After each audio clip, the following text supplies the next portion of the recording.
eu sou secretário-geral da Comissão de Direito Eletrônico, sou perito forense computacional, tenho a formação jurídica também. Pretendo esse ano ingressar na casa como advogado, vou prestar os exames da ordem, terminei em dezembro. Sou administrador com o nosso amigo Jorge, sou analista de sistemas, né? Eu tenho me dedicado à perícia criminal, principalmente, mas também atuado na parte de propriedade intelectual e muito na parte de tributação. Minha vida mudou quando eu conheci a doutora Tânia. Fizemos aqui um evento juntos e aí eu descobri a profundidade que poderia ter, isso que os senhores contadores dominam, e os tributaristas também, nessa parte de fraude na tributação. Comecei a me dedicar a isso também. Eu vou trazer para os senhores aqui algumas questões que acontecem, algumas os senhores vão conhecer de pronto, outras questões são mais delicadas, mais raras, e também mostrar como que nós identificamos, fazemos o probatório dessas questões, as ferramentas que nós usamos para isso, e até algumas fraudes bastante artísticas. Nós já tivemos a experiência de encontrar situações bastante elaboradas, e é fácil entender o porquê. Quando nós falamos da questão financeira, quando isso envolve questão de monta, você passa a ter um crime bastante elaborado. Nós já encontramos aqui empresas que trabalham vendendo software para fraudar tributo. Quem conhece alguma empresa dessas? O doutor não opera com nenhuma empresa dessa, não, né? Então tá bom. Outro dia, dando aula, um rapaz veio perguntar justamente isso. Vamos ver o professor Coriolano. Ele falou assim, escuta, mas até que ponto, no intervalo o sujeito veio perguntar, até que ponto trabalhar numa empresa que vende software de fraudar a legislação, eu tô formando quadrilha ou sou um funcionário? O sujeito era registrado, a empresa existe legalmente como software house, mas só faz produto para fraudar imposto. Aí o conselho foi, arrume outro emprego rapidinho, né? Programador só pode ser numa empresa legítima também. Os senhores conseguem enxergar perfeitamente, principalmente quem está no fundo, conseguem ler? Então está de bom tamanho. Bom, a ideia, senhores, é trazer justamente um pouco da introdução, falar um pouco do que nós temos na questão do tributo, das diferenças de arrecadação, essa nossa arrecadação às vezes tão injusta, né? Tão sem retorno, que eu ouso dizer, aí vocês vão me dizer se concordam ou não. A ideia é trazer um ponto de vista para a discussão, né? Não necessariamente a verdade absoluta aqui. Isso vai ter que ser manual. Senhores, falando justamente da introdução, nós temos aqui uma série de questões bastante interessantes e que nós vamos gerar no final das contas aqui o crime eletrônico. Quando nós falamos aqui justamente das leis de tributos, é um fator, quando você tem uma tributação onerosa, isso são os fatores que passam a estimular o crime, né? Tem essa questão aqui da moralidade da taxa, isso é um conceito norte-americano bastante interessante. Isso surgiu com um estudo que não é novo, isso vem da década de 50, mas vem sendo aperfeiçoado com a evolução da sociedade. Nós vamos ver um pouquinho do que é isso, né? E justamente aqui, ao final, nós temos a questão do estímulo e repressão, ou seja, se é fácil cometer o crime, se eu não tenho um trabalho de repressão efetiva, né? E se eu não tenho a contrapartida do imposto pago, eu acabo estimulando o crime tributário também. Senhores, e o que seria essa questão e aqui ficou prejudicado, né? Está muito escuro. Ok. Quais seriam as questões que eu tenho na moralidade da taxa? Isso o que é? Quando nós olhamos um estudo americano, falando de moralidade, a primeira ideia é que vão dizer que é um país de terceiro mundo e que as pessoas aqui não recolhem o imposto por atraso social, né? Na verdade, nós temos umas outras questões aqui envolvidas bastante interessantes. Quando eu falo, por exemplo, da coerção versus o respeito, foi feito um estudo, pasmem, sobre a sociedade alemã, que não recolhia imposto com efetividade, isso estou falando de alguns anos atrás, e a sociedade inglesa, que tinha cultura de pagar imposto. E foram estudar o porquê disso. E descobriram o quê?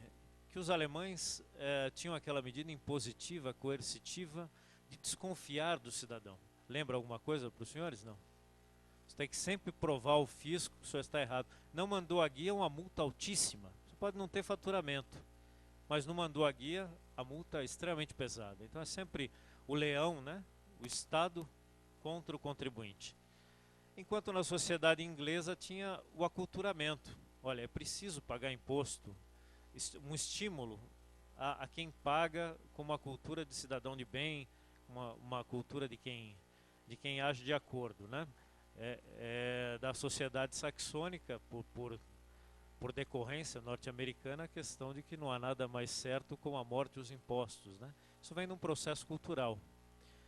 Então, esse estudo começou nesse sentido e também aqui levou o quê? As consequências do tratamento do Estado levou àquela questão que nós temos muito aqui, a lei não pega, ou seja, uma alienação. O cidadão não se sente parte do processo tributário.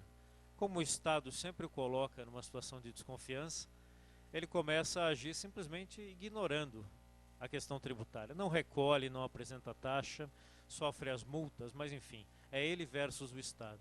Enquanto quando você tem o processo de estimulação, você acaba tendo uma cultura, um aculturamento da questão tributária. Isso leva ao quê? Duas situações. Ou você tem o ceticismo, que é normalmente o nosso caso, né? Quem aqui tem a impressão que paga bem o imposto, que ele é bem aplicado? E que o governo é confiável? Eu não falo de um partido específico, hein? Não estou sazonando a coisa, mas quem tem aquela perfeita ideia que o meu imposto vai voltar num benefício social e não num desvio qualquer, volto a dizer, de nenhum governo específico. Então, o estudo conclui-se no sentido que esta atitude do governo acaba levando a dois tipos de comportamento. Num primeiro caso, eu tenho um ceticismo, eu não confio no governo, não confio no recolhimento de imposto, não confio na receita, no sentido não de profissionalismo e bons instrumentos de colheita, enfim, mas no sentido de não aplicação do recurso. Em outro caso, eu tenho a confiança. Quando eu tenho estímulo, eu acabo tendo a confiança. Alguns fatos para nos mostrarem aqui. Conseguem ler essa transparência ou não? O que eu tenho aqui? São os países em termos de perda de arrecadação de impostos. Esse estudo é bem recente. Nós temos aqui, em primeiro lugar, os Estados Unidos da América, em quantidade absoluta de tributo. Ora, é uma economia de trilhão, né, de vários trilhões. Então eu acabo tendo aqui a maior quantidade sonegada nos Estados Unidos. Em segundo lugar, nem sempre honroso, vem aqui o Brasil. Então eu tenho nos Estados Unidos, em milhões, 14.582, 14.582, né? Isso em milhões, de unidades de milhões. E o Brasil vem em seguida com 2.087.000, quase 2.088.000.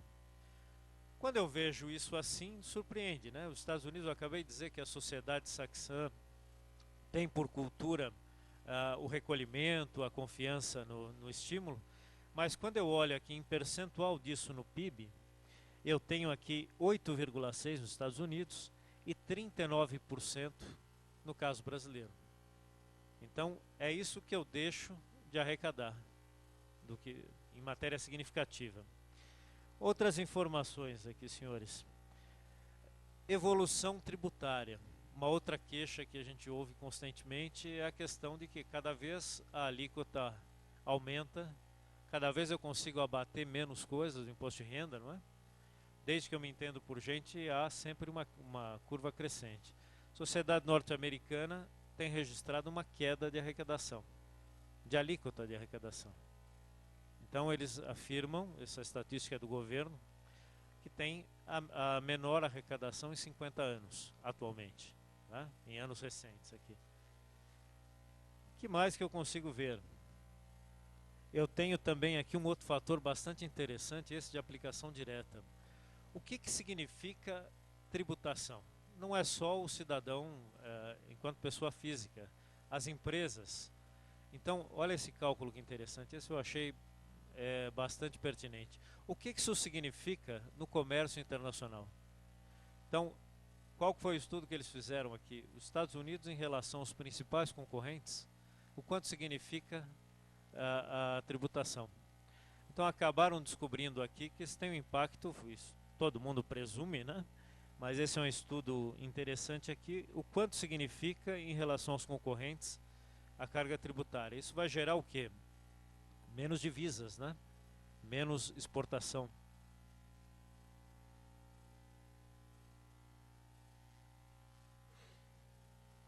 Começando a falar a questão brasileira.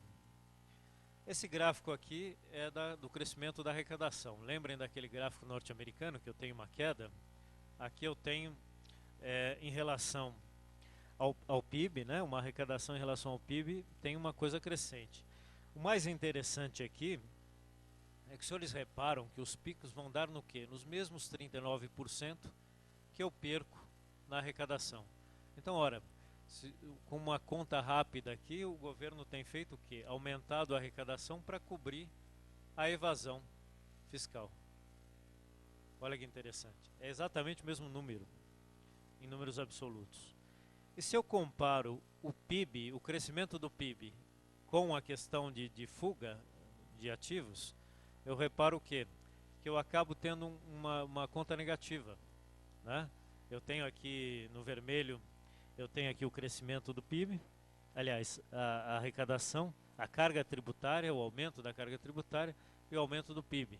Então eu descubro o quê? Que eu aumento a alíquota e arrecado menos, porque há mais sonegação. E um reflexo disso é justamente aqui a questão de dívida ativa. Esse é um crescimento da inscrição das empresas em dívida ativa, ou seja, o sujeito não recolheu o tributo, ficou em débito com a fazenda e não pagou mesmo, e foi incluso na dívida ativa. Então, quando nós pensamos aqui no contribuinte como fraudador, como aquele que não recebe lucro, esse quadro aqui é profundamente desfavorável, né? Ninguém consegue gerir uma empresa estando na dívida ativa.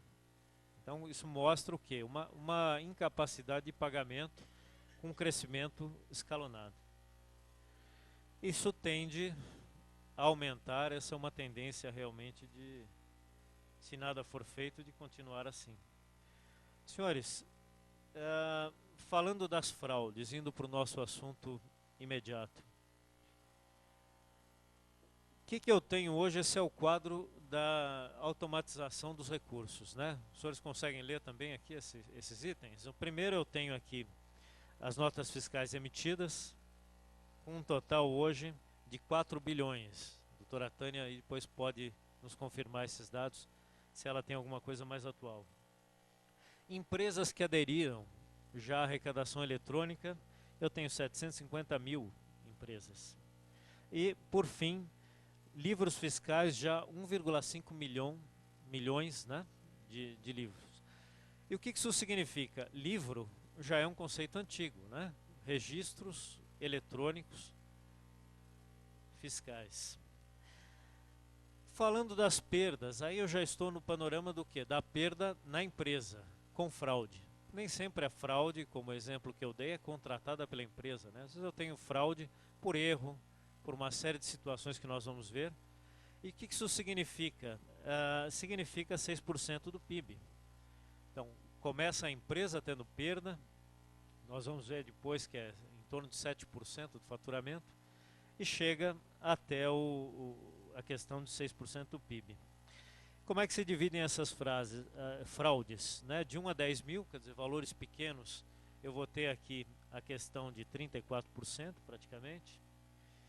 Vou ter aqui a questão de 10 a 100 mil de 44% e as fraudes grandes de 20%, acima de 100 milhões de 20%. Isso mostra o quê? Que a empresa média normalmente é que frauda mais, né? Em termos de tributos.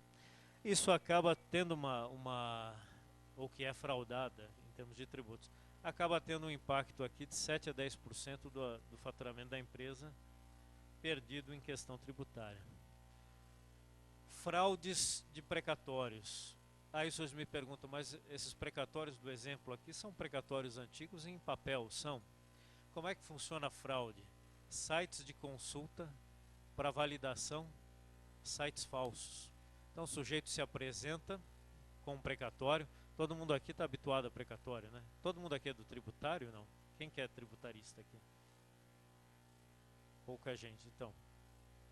O precatório tem sido usado em algumas questões, em algumas fazendas que aceitam isso, para pagar o tributo. Então o sujeito chega com um precatório a receber a anos futuros e oferece à empresa por metade do valor, às vezes, para quitar a dívida. Então ele quita no valor nominal, mas paga com deságio. Por quê? Porque a pessoa não consegue descontar esse título à vista. Então há um mercado também, fora esse mercado legítimo, há um mercado de títulos falsos. E não raro o fraudador se apoia no meio eletrônico. Ele fala, olha, estou lhe fornecendo esse título, mas só checa a validade, olha, checa nesse site aqui. Claro que aqui está o site legítimo, né? A gente não vai fornecer o site ilegítimo. E tem uma pequena variação desse trabalho, que é justamente sites de pesquisa de processos antigos que incluem um precatório. Então, esses são legítimos, inclusive o site da Ordem. Os senhores podem consultar processos antigos e checar se eles têm ou não aquele determinado precatório. Então essa é uma variação muito comum, muito significativa da questão de fraude. E os fatores que propiciam as fraudes tributárias. Indo aqui já um pouco para o que disse a doutora Tânia, eu tenho aqui as questões que são mais comuns de gerar aqueles de 7 a 10% nas empresas, né? Eu tenho a questão de quando o sujeito recebe a nota fiscal em papel. Isso aconteceu, isso já acontece mais, pelo menos no estado de São Paulo, né? Em que o sujeito migra para o digital, mas ele gasta aquele talonário em papel com os incautos, né? Emitindo uma nota que ela é fria, ela já não tem, não se acredita de ICMS, enfim. Receber mercadorias acompanhadas de um documento auxiliar da ANF, mas sem o arquivo digital. É uma variação do mesmo quadro, quer dizer, não se manda aquele arquivinho digital que é utilizado para o crédito.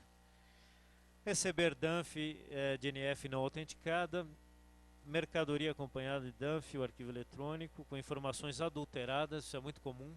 Aí entra naquele caso do software, não raro ele manda uma informação para o fisco e uma informação diferente à empresa, né? Então você tem uma manipulação aí. Inclusive tem software que faz a alteração lá no site do Estado. O Dr. Coriolano é do TIT, né, do Tribunal de Impostos e Taxas do Estado.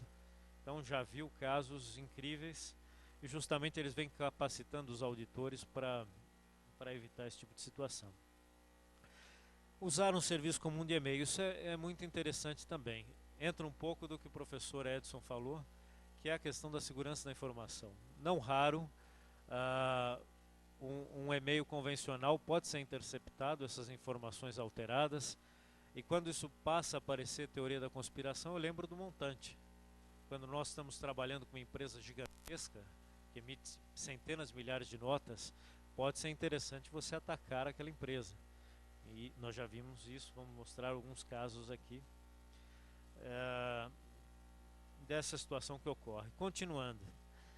Receber notas fiscais com códigos e cálculos tributários, classificação, mercadorias e até dados cadastrais errados. Isso é o quê? É o erro. É simplesmente o erro de manufatura do teu fornecedor que acaba gerando um documento inválido. Não guardar os arquivos digitais, isso é mais comum do que parece. Não raro as pessoas desprezam. Muitas vezes aquilo vai parar no spam da empresa e acaba não tendo uma análise e recuperado com um falso positivo. Então perde-se os arquivos. Armazenamento dos arquivos, documentos fiscais eletrônicos sem a devida segurança e organização. É a mesma coisa. Eu recebo o arquivo, mas eu não tenho uma historicidade daquilo, eu não tenho um armazenamento, não tenho um índice, né? Não tenho algum tipo de organização. Isso é muito comum na empresa, é muito comum nos escritórios de advocacia também, com os processos. As pessoas têm uma organização analógica primorosa e uma organização digital sem backup, sem critérios de índice, né? Então você tem informação, mas não localiza. E por fim, divergência de informações, é aquele caso que eu citei, né, entre a nota fiscal eletrônica e o arquivo. Isso normalmente é intencional. E como é que isso se manifesta? Quais são os erros mais comuns que nós começamos a achar na perícia da fraude? Eu vou ter aqui manipulação de dados, ou seja, na emissão ou depois da emissão, eu acabo tendo uma manipulação desses arquivos. Eu tenho autorizações indevidas, quer dizer, parece que ele emitiu, mas não emitiu o arquivo eletrônico, é um arquivo inválido, não autorizado. Alteração de arquivos, falta de validação prévia, isso já é o controle de quem recebe esses arquivos, né? Importação de NF com erros, normalmente erros intencionais, né?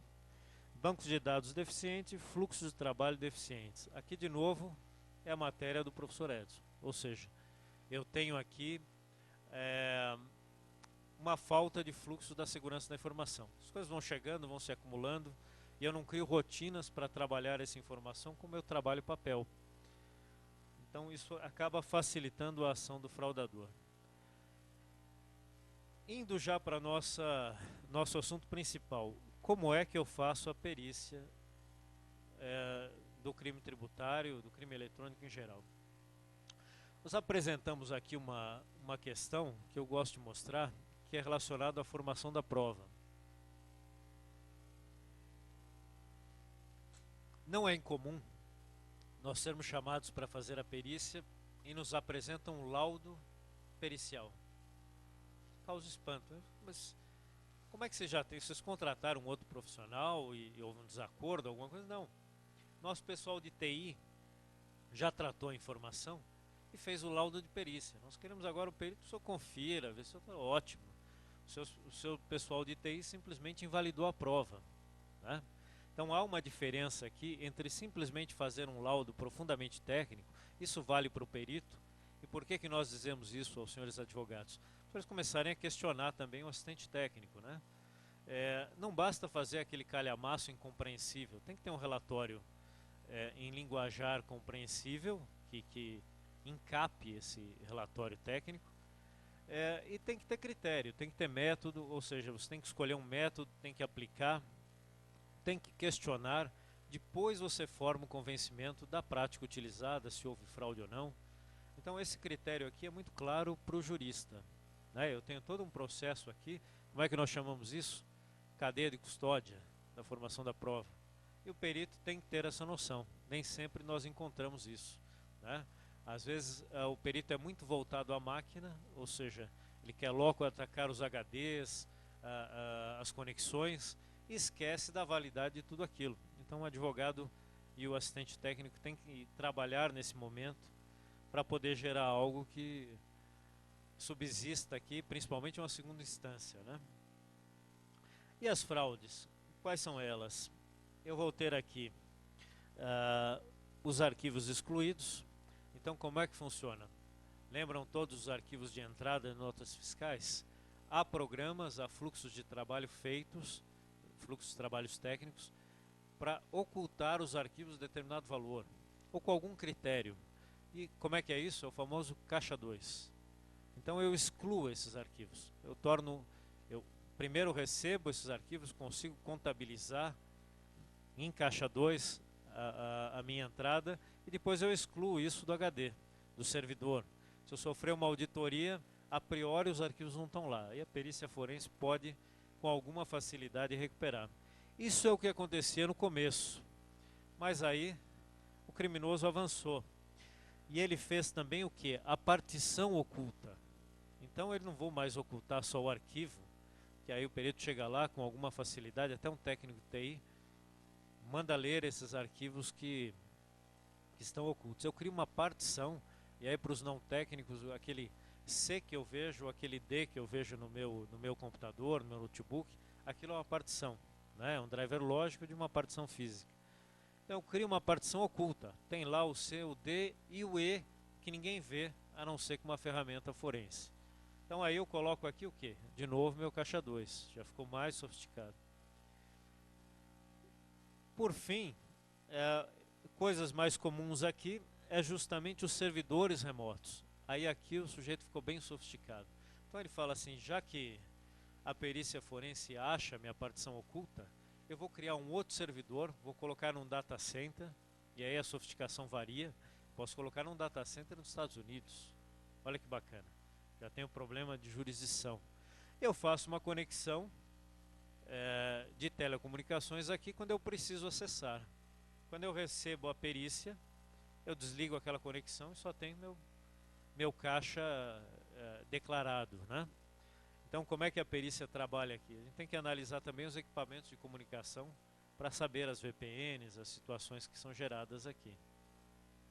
Está claro, senhores, ou está muito técnico? Está inteligível ou não? Não tiverem, os senhores podem, ao final, nos perguntar. Como é que a coisa vai avançando? Como é que nós fazemos a perícia? Toda perícia ela é composta de métodos, ferramentas forenses e técnicas forenses. São a tríade do que trabalha o perito. Então, o método, o que é? Lembram da esfera do convencimento? É eu escolher um método científico aplicável, que seja questionável, que permita o contraditório. Então, o laudo tem que dizer qual o método.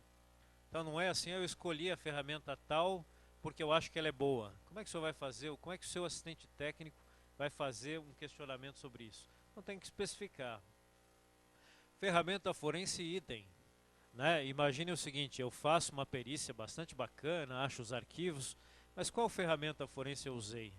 Eu tenho licenciamento dessa ferramenta forense? Quando que esse equipamento foi calibrado pela última vez? Né? Então tudo isso pode ser questionado, afinal é um critério técnico, é uma operação técnica e ela tem que ser exata. Né? Se eu tenho aqui qualquer fator de desvio, ele pode ser questionado em quesito. E por fim a técnica forense. Quando a ferramenta não me dá, eu escolhi o método, mas a ferramenta não me dá o recurso. Eu posso usar a técnica forense, sabendo como o criminoso normalmente age. Então eu aplico aquelas técnicas em engenharia reversa, ou seja, deixa eu verificar se o criminoso fez determinada coisa. Eu vou mostrar quais são as coisas. Aí eu consigo chegar muitas vezes na fraude. Método forense. Por exemplo, o perfil do fraudador. Isso já foi definido em geral pela perícia forense computacional. Então, uma das técnicas é isso, eu defino o perfil e olho o meu universo de possíveis fraudadores para tentar chegar no perfil. Aqui não é lombroso nem nada assim, não tem etnia, né?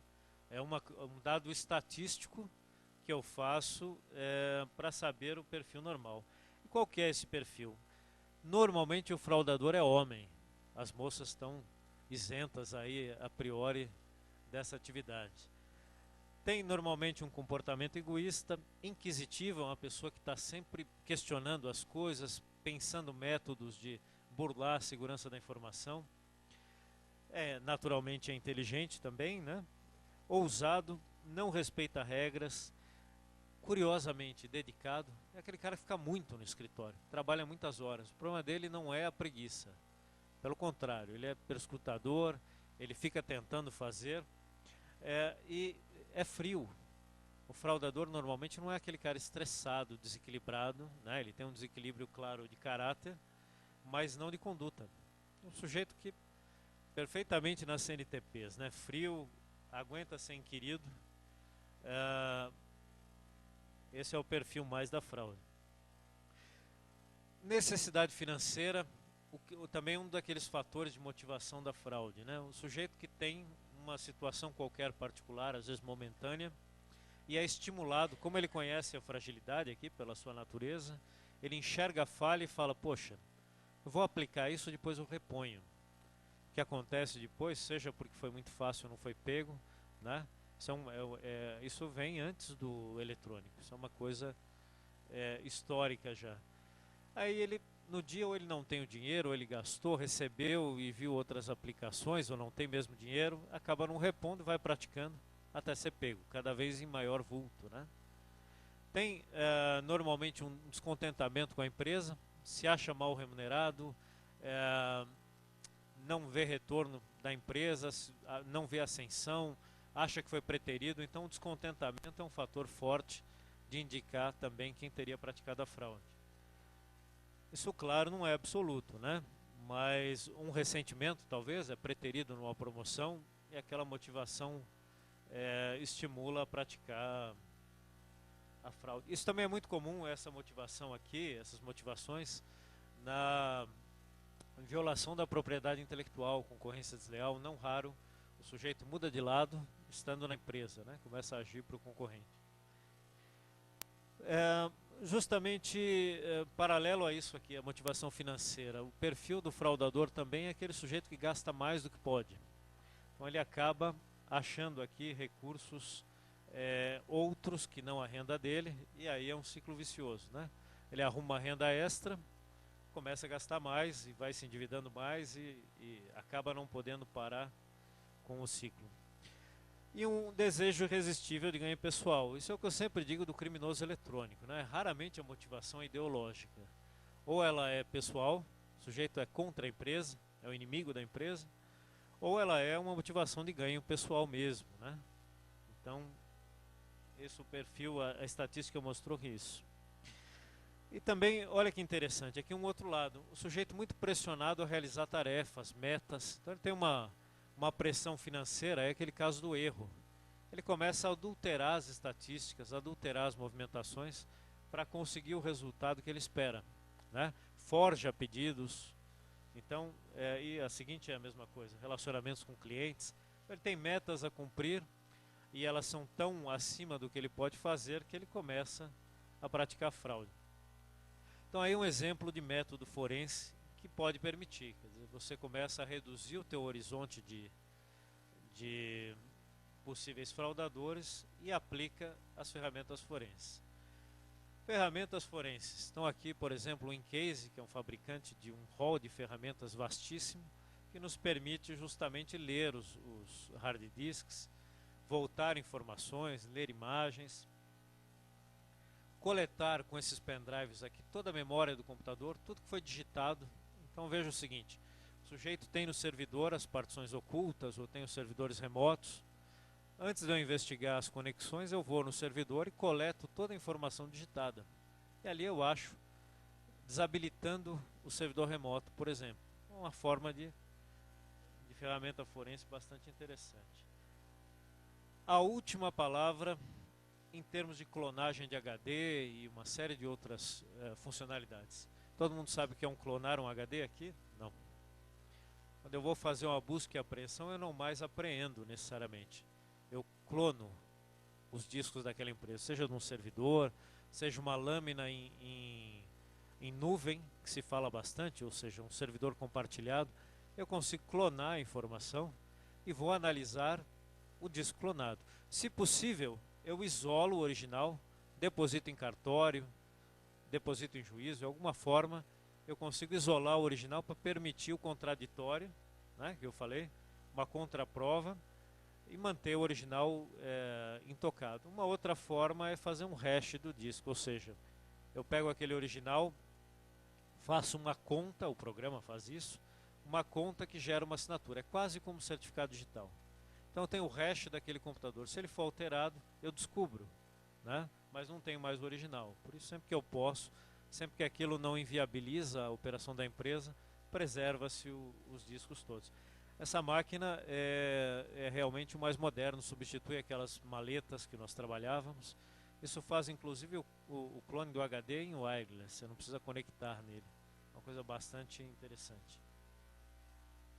Tenho também aqui as técnicas forenses. Então eu tenho outras ferramentas até além dessas, mas eu começo a aplicar técnicas forenses. Então eu conheço a prática mais comum criminosa e eu verifico se ela foi feita.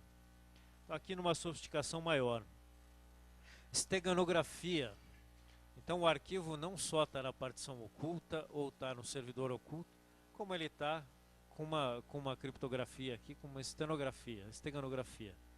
Então eu consigo verificar se há esteganografia no disco, a ferramenta forense nos ajuda nisso, e aí muitas vezes eu acho o arquivo. em imagens, justamente. Então o senhor olha uma imagem do produto, né? Mas lá dentro está o arquivo fiscal. Isso é bastante interessante. Isso começou a ser usado muito na pornografia infantil. Então se olha a imagem, ela é uma paisagem, mas lá dentro está a foto proibida, né? A foto vedada pela lei. Então é uma atividade que também é usada no tributário. VPNs, aí entra naquele caso do servidor remoto.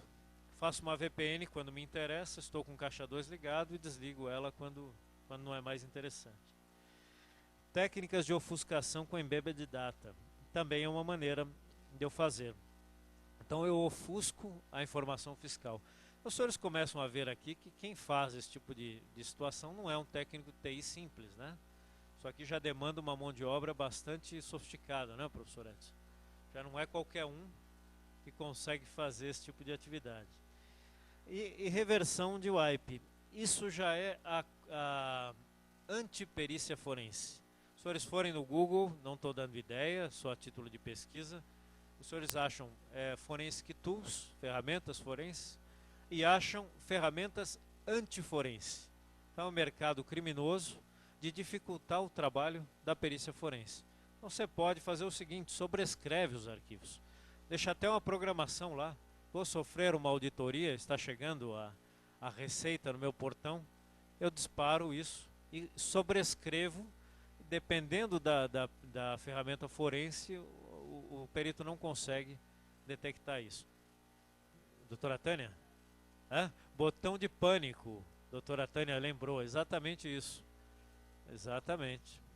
Então está aqui uma técnica forense. Então quando você conhece a atividade do criminoso, você pode fazer engenharia reversa. Eu vou procurar por isso, né, antes de mexer nesse HD. Senhores, já concluindo, como evitar as fraudes tributárias? Claro, de novo isso não é absoluto, mas alguns conselhos úteis aqui. Utilização de certificados digitais adequados. Então o certificado que eu vou usar para o meu site ou para o meu servidor, de repente não vai ser o tipo A que nós usamos no peticionamento, A1, A3, né? Vai ser do tipo S, que é o certificado mais adequado, e aí tem uma variação grande, também S1, S2, S3, para eu ter aqui a minha transação segura. Implementação de segurança da informação, matéria do professor Edson. Uso de correios eletrônicos adequados, ou seja, com criptografia. Nós, por exemplo, trabalhamos todas as correspondências de perícia, não só no criminal, mas no tributário também, com cartório, com parceiro, escritório de advocacia, todos e-mails criptografados. É uma forma de você não sofrer uma interceptação. No penal não é raro uma interceptação, por vezes ilegal, da comunicação, né? Então, essa forma é bastante interessante. E o certificado digital aí sim serve para isso. Os senhores podem utilizar também para criptografia. Profissionalizar a gestão, aí é aquele tipo de situação de migrar a empresa doméstica. Eu ouvi uma coisa interessante aqui. O professor Edson falou assim, até os escritórios pequenos agora tem que ter a cultura de segurança da informação. De fato, o senhor é vítima dos malefícios. Então passa a ser interessante o escritório pequeno também implantar algum tipo de gestão dessa área. Às vezes uma consultoria de um profissional de segurança implanta a metodologia e você passa a seguir, pode ser um bom investimento. Planejamento tributário periódico, que é estar revendo as rotinas, estar revendo os planos e auditando internamente aqueles arquivos. Lembra que eu falei que eles podem estar adulterados, podem estar gerados erroneamente, por má fé ou boa fé, mas aí passa a ter... você descobre isso antes da fiscalização. Organização de processos contábeis, fiscais e logísticos, uso de ERP e definições de responsabilidade. Não é raro encontrar, depois se detecta a fraude, você no primeiro momento detecta, depois sai pela empresa para descobrir o porquê de ter ocorrido isso. Por que eu tenho uma falha no processo? Justamente porque aconteceu um fenômeno no Brasil que é o seguinte: sumiu o profissional de OIM e apareceu o analista de sistemas, né? Então não se faz mais aquele mapeamento do processo analógico e digitaliza-se aquilo. Você digitaliza, o seu vício analógico. Então no analógico funcionava. O sujeito via uma irregularidade, ele ligava para o sujeito: você não vai me dar a planilha de custos? Cadê os arquivos? O sujeito mandava fisicamente aquele pedido. Isso no digital não acontece. As pessoas acabam tendo um limite de responsabilidade. Olha, eu mandei para o sistema, e o sistema tem uma falha operacional, que não foi planejada, né? Ou melhor, foi planejada de maneira falha. Então passa a ser interessante rever as responsabilidades, que elas não desaparecem, né? É muito curioso quando você liga para uma central de atendimento para pedir algo ou pleitear algo que é seu de direito, e a pessoa diz assim: o sistema não permite. Então é o sistema violando seu direito, né? Se o sistema não permite, o sujeito não pode fazer, por mais boa vontade que ele tenha. Se é verdade ou não, a gente não sabe, né? Mas isso é paradoxal. Isso acontece muito no tributário. Você não tem aqui todas as necessidades preenchidas. Senhores, e aí numa análise da fraude de maneira bastante significativa, isso aqui é conhecido como triângulo da fraude. São os 3 elementos que geram a fraude de maneira sintética, né? Eu tenho um pequeno fato, que é a motivação, todas aquelas que eu vi e outras, ou seja, o fraudador quer praticar a ação. Então ele tem um motivo, que para ele é suficiente para a prática. Eu tenho a racionalização, ele quer praticar a fraude e ele vai pensar o modo, ou seja, como que eu vou operacionalizar isso, o dia que eu vou fazer, a ferramenta que eu vou usar, a falha de sistema que existe. E a falha de sistema é justamente a oportunidade. Então, aquele momento, aquela falha de transação, aquela falha de responsabilidade, aquela falha sistêmica ou falha de vigilância, não é? Em que vai gerar justamente a fraude. E o que eu tenho? O controle da prevenção da fraude vem justamente da oportunidade. Eu não posso cessar o motivo, nós vimos que às vezes é um motivo pessoal, não é? E o discernimento íntimo de cada um vai variar. Eu posso às vezes não enxergar como cessar a racionalização disso. O sujeito está agindo contra, essa é uma característica do crime, né? Como que nós desenvolvemos uma ferramenta e em seguida o criminoso pensa em algo mais interessante. Eu costumo dizer que ele vive disso. É compreensível, né? São 24 horas de expediente pensando em como fraudar, né? Isso eu não consigo controlar, mas eu consigo controlar a oportunidade. E isso se faz com todos aqueles itens anteriores, né? Eu fazendo a auditoria interna, eu usando a ferramenta, eu me prevenindo, criando métodos. Então hoje o controle da fraude, isso é internacionalmente já um conceito, eu consigo fazer evitando a oportunidade. É assim que eu sou proativo na questão da fraude. Por fim, as consequências sociais da fraude. Então aqui há uma cadeia que serve tanto para o crime eletrônico e sobremaneira para a questão tributária. Então quando eu gero justamente aqui um aumento do custo do Estado, ou seja, eu tenho fraude, o crime eletrônico em geral, quem paga a conta somos nós, né? Então nós acabamos de ver aqui, como o governo tem uma queda de arrecadação, ele começa a aumentar a carga tributária. Então nós pagamos a conta. Eu tenho aqui uma diminuição dos investimentos. É o famoso custo do país, né? Não vou falar custo Brasil, todo país tem seu custo, relacionado à tributação, à fraude, né? Aqueles gráficos de investimento, eles são de um capítulo que se chama, aquele primeiro que eu mostrei, dos países com mais evasão, são de um capítulo chamado, de um relatório norte-americano, do Estado, quais países estrangeiros vale a pena investir.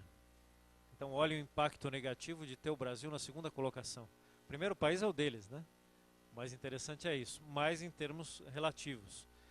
E o final do relatório chega à conclusão que os americanos são os que pagam mais imposto, mas pela quantidade de dinheiro circulante na economia, isso não sei se é uma conclusão para a autoestima do norte-americano, né?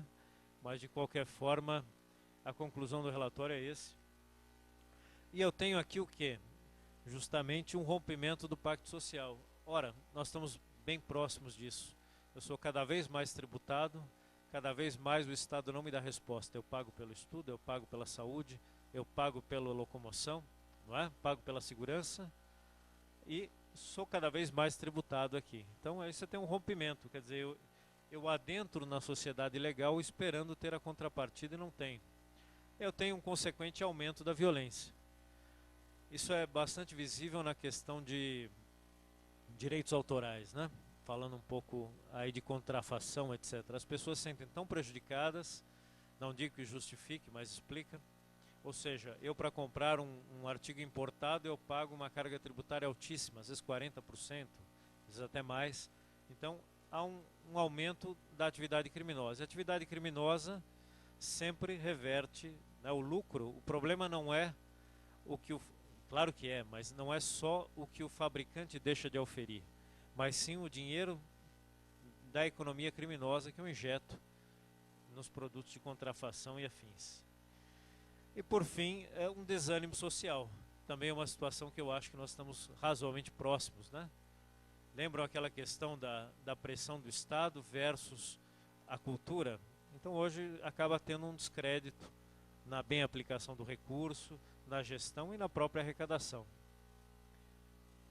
Com isso, justamente eu encerro aqui os créditos para não cometer um ilícito eletrônico aqui, direito autoral. A maior parte do trabalho aqui vocês podem achar nos relatórios norte-americanos do governo. E por fim, senhores, as dúvidas depois, os senhores tendo alguma coisa na medida que nós soubermos, pretenderemos responder. Muito obrigado.